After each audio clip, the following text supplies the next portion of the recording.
So magandang araw kabola, sa video nito pag-uusapan natin yung mga update po sa mga bigatin po kabola ng mga naglalakihan po kabola ng mga issue po ngayon around the Philippine basketball at of course free agency. So hindi pa nakasubscribe, pakipindot naman po yung subscription button. Una po, ito po, nilabas na po ang magiging fine ni RHJ at saka itong si Coach Yeng Guiao, 20,000 po kay RHJ na nag-apologize na po sa mga fans at kay Coach Yeng at sa Rain or Shine team kabola.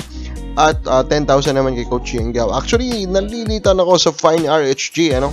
Kasi kung iisipin mo, that type of behavior can cause much bigger problem. And now, 20,000 lang pala yung katumbas. I hope the next one, kung mangyari ulit, is mas lakihan na po nila kabola. And then, of course, ang talagang gusto natin pag-usapan dito is ang update sa sitwasyon ni Mikey Williams.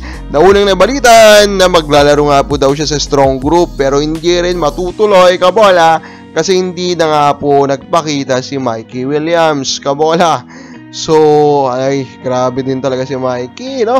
Gusto sa kanya lahat ang issue. So, ito nga po daw yung nangyari kabola. Si Mikey Williams ay nakausap nga ng management ng strong group na maglalaro sa Dubai kabola at napag-agreehan na nila. Actually, humingi pa nga siya ng time frame kung kailan siya pupunta at nag-agree naman po kabola. And of course, na-emphasize din yung bayad niya, no? No management or dito po sa interview kabola at nag-agree naman lahat. Pero bigla-biglaan hindi na naman daw nila makontak itong si Mikey Williams. Hindi na naman siya dumating dun sa time or dun sa day kung kailan dapat siya darating kabola. Kaya ayan, wala na naman pong Mikey Williams na mapapanood tayo mga fans kabola. And this is another team, is another management. One thing though is constant, and that is this attitude of Mikey Williams. At this point, it is really hard to defend him kabola. Yung attitude issue niya is ibang level, ano? Ibang level kabola, mga level na mas mataas kina Terence Romeo, mas mataas kina Bueva kabola, kina Santos, and etc. Diba? So ibang level, no?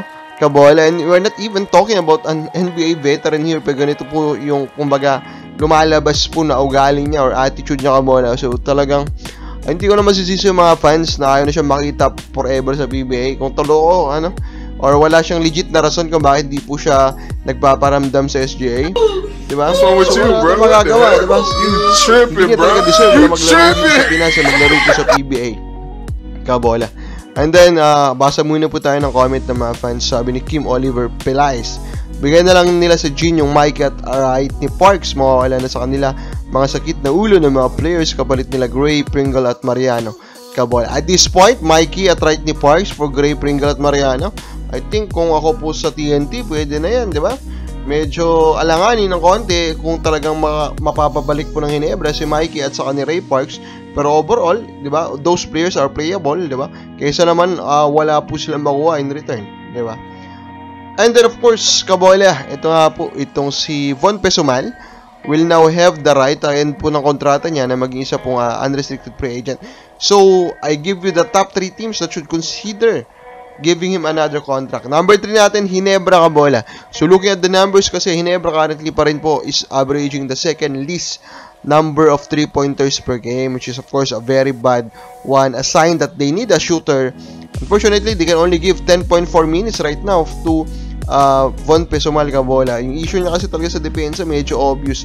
Pero overall, he's a shooter and they need one. So I think Hinebra should still resign him. Terra Firma could also consider signing him kabola for the reason na baka lang naman kailangan din talaga ng minuto nito si Von Pesumal to get his timing kabola, to get his confidence kabola, para mas maging maganda pa po yung performance niya overall at mag-improve pa po siya kabola. Number 1 natin will be Magnolia Hotshots. They are currently the number 1 team in this Commissioner's Cup. They are very consistent. They have a good core kabola. Pero still, they are one of the worst 3-point shooting team. They are again the worst in terms of 3-pointers made per game. So, adding a shooter is a good thing for Magnolia. Kabaka sa pre-game mo, saan dapat po meron po si Pesumal? Comment lang po sa baba.